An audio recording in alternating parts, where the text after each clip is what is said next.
Hi hello friends, ಎಲ್ಲರೂ ಹೆಂಗದಿರಿ? ಆರಾಮದಿರಿ? ನಾವು ಆರಾಮದೀವಿ. ಪಂಚಮಿ ಕರ್ಜಿಕಾಯಿ ಮಾಡಕತ್ತೀವಿ. ಬನ್ನಿ ಹೆಂಗೆ ಮಾಡೋದು ಅಂತ ನೋಡೋಣ. ನೋಡಿ ಎಷ್ಟು ಚೆನ್ನಾಗಿ ಬಂದಿದೆ ಕರ್ಜಿಕಾಯಿ. ಇವಾಗ ಮಾಡಿದ್ದೀವಿ, ಹೆಂಗೆ ಮಾಡೋದು ಅಂತ ನೋಡೋಣ ಬನ್ನಿ. ಇವಾಗ ನಾನು ಮೈದಾ ಹಿಟ್ಟು ಸಾನಿಸ್ತಾ ಇದ್ದೀನಿ. ಇದಕ್ಕೆ ಮೈದಾ ಹಿಟ್ಟೇ ಚೆನ್ನಾಗಿರುತ್ತೆ. ಮೈದಾ ಹಿಟ್ಟು ನಾದ್ಕೋಬೇಕು ಇವಾಗ. ನೋಡಿ, ನಿಮ್ಗೆ ಎಷ್ಟು ಬೇಕು, ಎಷ್ಟು ಮಾಡ್ತಾ ಇದ್ದೀರಾ ಕರ್ಜಿಕಾಯಿನ ಅಷ್ಟು ನೋಡ್ಕೊಂಡು ನಾದ್ಕೊಳ್ಳಿ. ಚಪಾತಿ ಹಿಟ್ಟಿನ ಹದಕ್ಕೆ ಇರಬೇಕು, ಗಟ್ಟಿ ಇರಬೇಕು. ಇದರ ಎಲೆ ಲಟ್ಟಿಸ್ಬೇಕಂದ್ರೆ ಮೈದಾ ಹಿಟ್ಟು, ಸ್ವಲ್ಪ ಉಪ್ಪು, ಆಮೇಲೆ ಎಣ್ಣೆ ಹಾಕ್ಕೊಂಡು ಚೆನ್ನಾಗಿ ಗಟ್ಟಿಯಾಗಿ ಕಲಿಸ್ಕೊಳ್ಳಿ.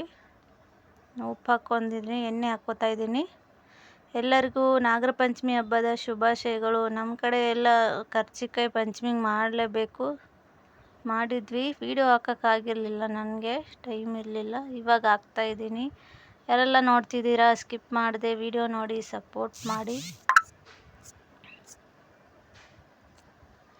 ಇವಾಗ ನೋಡಿ, ನೀರು ಹಾಕ್ಕೊಂಡು ಕಲಿಸ್ಕೊತಾ ಇದ್ದೀನಿ.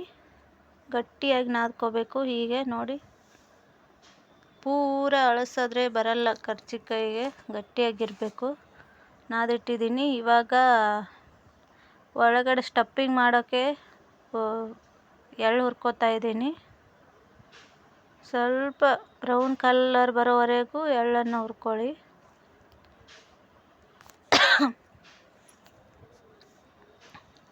ನೋಡಿ, ಇವಾಗ ಚಟಪಟ ಅಂತ ಇದ್ದಾವ. ಚಟಪಟ ಅನ್ನೋವಾಗ ಹುರ್ಕೊಂಡು ತಕ್ಕೊಳ್ಳಿ. ನಾನು ಮೊದಲೇ ಪುಟಾಣಿ ಹಿಟ್ಟು ಆಮೇಲೆ ಬೆಲ್ಲ ಹಾಕಿ ಮಾಡ್ತಾ ಇರೋದು. ನಾವು ನಮ್ಮನೇಲಿ ಇಲ್ಲಿ ಬೆಲ್ಲ ಹಾಕಿ ಮಾಡೋದು. ನೋಡಿ, ಪುಟಾಣಿ ಹಿಟ್ಟು ರೆಡಿ ಮಾಡ್ಕೊಂಡು ಇಟ್ಕೊಂಡಿದ್ದೀನಿ. 1 kg ಪುಟಾಣಿಗೆ 1.5 kg ಬೆಲ್ಲ ಹಾಕ್ಕೊಂಡಿದ್ದೀವಿ. ಅಂದರೆ 1.5 kg ಬೆಲ್ಲ, 1 kg ಪುಟಾಣಿ, ಅಂದರೆ ಸಿಹಿ ಜಾಸ್ತಿ ಇರಲಿ ಅಂತ ಹಾಕಿ 2 ಸೇರಿ ಮಿಕ್ಸರ್ ಮಾಡಿ ಇಟ್ಕೊಂಡಿರೋದು. ಮತ್ತು ಕೊಬ್ಬರಿ ಹಾಕಿದ್ದೀನಿ. ಇವಾಗ ಎಳ್ಳು ಹುರಿದು ಹಾಕಿದ್ದೀನಿ. ನೋಡಿ, ಕೊಬ್ಬರಿ ಸಣ್ಣಂಗೆ ಹೆಚ್ಚಿ ಹಾಕ್ಕೊಂಡಿರೋದು.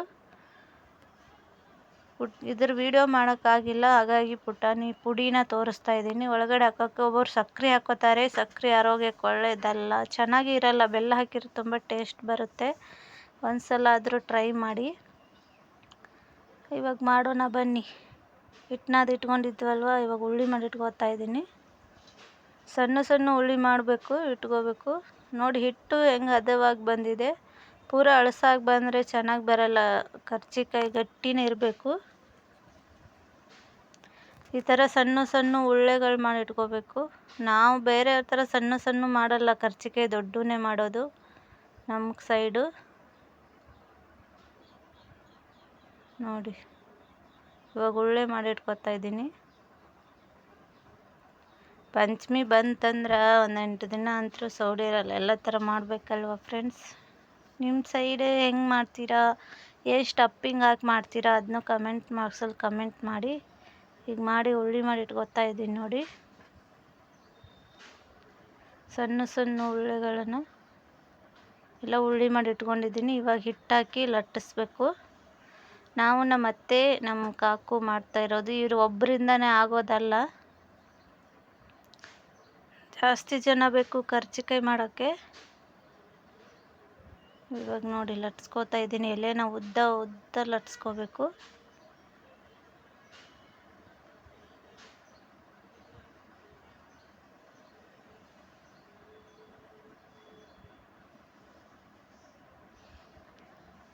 ಉದ್ದ ಎಲೆ ಲಟ್ಟಿಸ್ಬೇಕು, ರೌಂಡ್ ಲಟ್ಟಿಸ್ಬಾರ್ದು. ಕರ್ಜಿಕಾಯಿಗೆ ಉದ್ದನೇ ಲಟ್ಟಿಸ್ಬೇಕು. ಹಾಗಾಗಿ ನೋಡಿ, ಎಲೆನ ಲಟ್ಟಿಸ್ತಾ ಇದ್ದೀನಿ.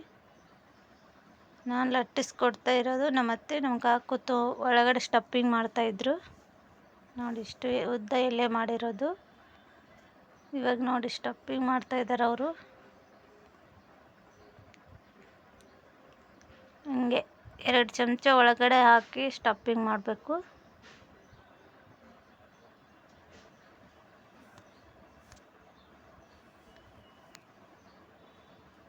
ಇವಾಗ ನೋಡಿ, ನೀರು ಹಚ್ಚಿದ್ದಾರೆ. ಒಂದು ಕಡ್ಡಿ ತೊಗೊಂಡು ಅದಕ್ಕೆ ಹಳ್ಳಿ ಸುತ್ತಿ ಬಟ್ಲಲ್ಲಿ ನೀರು ಹಾಕಿ ಹಚ್ಚಬೇಕು. ಅಂದರೆ ಗಟ್ಟಿಯಾಗಿ ಒಡೆಯಲ್ಲ. ಕಡುಬು ಕರ್ಜಿಕಾಯಿ ಒಡೆಯಲ್ಲ, ಇಲ್ಲಾಂದ್ರೆ ಒಡೆಯುತ್ತೆ. ನೋಡಿ, ಇವಾಗ ಸ್ಟಫಿಂಗ್ ಮಾಡ್ತಾಯಿದ್ದಾರೆ.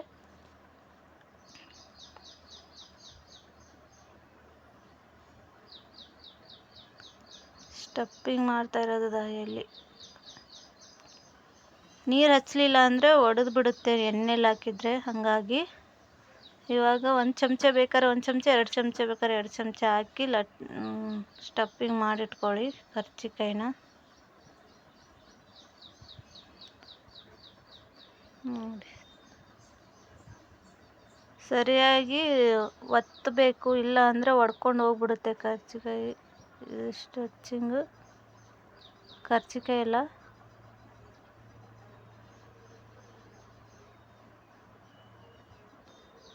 ಹಂಗಾಗಿ ಇವಾಗ ಮತ್ತೆ ನಾನು ಲಟ್ಟಿಸ್ತಾ ಇರೋದು, ಮತ್ತೆ ನಮ್ಮ ಕಾಕು ತುಂಬ್ತಾ ಇರೋದು.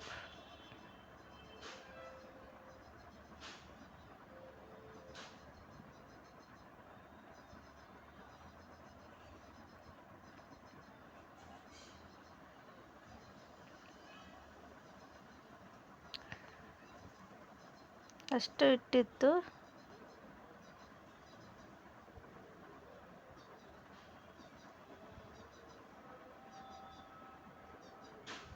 ತುಂಬ್ತಾ ಇರೋದು ನಮ್ಮ ಅತ್ತೆಯವರು, ಅವ್ರು ನಮ್ಮ ಕಾಕು.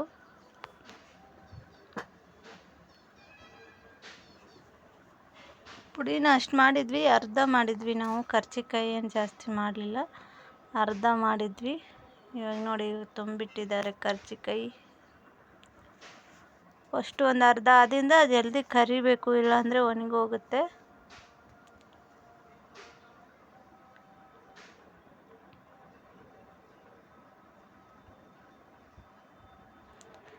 ಕರ್ಜಿಕಾಯಿ ಎಲೆ ಮಾಡೋಕ್ಕೂ ಚೆನ್ನಾಗಿ ಉದ್ದಕ್ಕೆ ಮಾಡಬೇಕು. ಒಬ್ಬೊಬ್ಬರು ರೌಂಡಾಗಿ ಮಾಡ್ತಾರೆ, ನಮ್ಮ ಕಡೆ ಎಲ್ಲ ಉದ್ದನೇ ಮಾಡೋದು.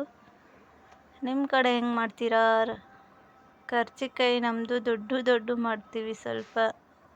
ಅಂದರೆ ಉತ್ತರ ಕರ್ನಾಟಕ ಸೈಡು, ಬೆಂಗಳೂರು ಸೈಡ್ ನೋಡಿದ್ದೀನಿ, ಇಷ್ಟಿಷ್ಟೇ ಮಾಡಿರ್ತಾರೆ, ರೌಂಡ್ ಮಾಡಿರ್ತಾರೆ ಅವರು.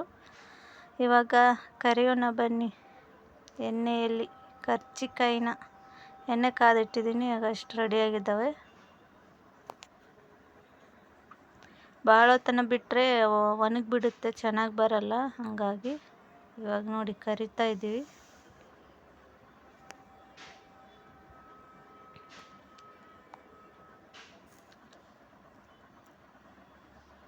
ಎಣ್ಣೆ ಕಾದ್ಮೇಲೆ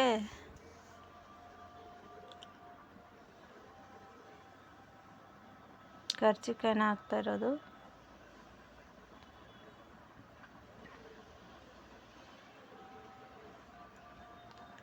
ನೋಡಿ, ಹೀಗೆ ಗುಳ್ಳೆ ಥರ ಬರಬೇಕು ಅಂದರೆ ಚೆನ್ನಾಗಿರುತ್ತೆ. ಮೇಲೆ ಕರ್ಜಿಕಾಯಿಗೆ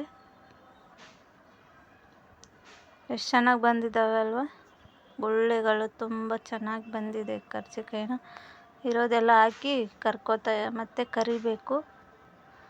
ನೀವು ಒಂದ್ಸಲ ಆದರೂ ಟ್ರೈ ಮಾಡಿ, ಬೆಲ್ಲ ಹಾಕಿ ಕರ್ಜಿಕಾಯಿನ ಮಾಡಿ, ಚೆನ್ನಾಗಿ ತುಂಬ ಟೇಸ್ಟ್ ಇರುತ್ತೆ. ಒಳಗಡೆ ಸ್ಟಫಿಂಗು ಸಕ್ಕರೆ ಪುಡಿಯೋಕ್ಕಿಂತ ಬೆಲ್ಲ ಹಾಕಿ ಮಾಡಿ, ತುಂಬ ಚೆನ್ನಾಗಿರುತ್ತೆ.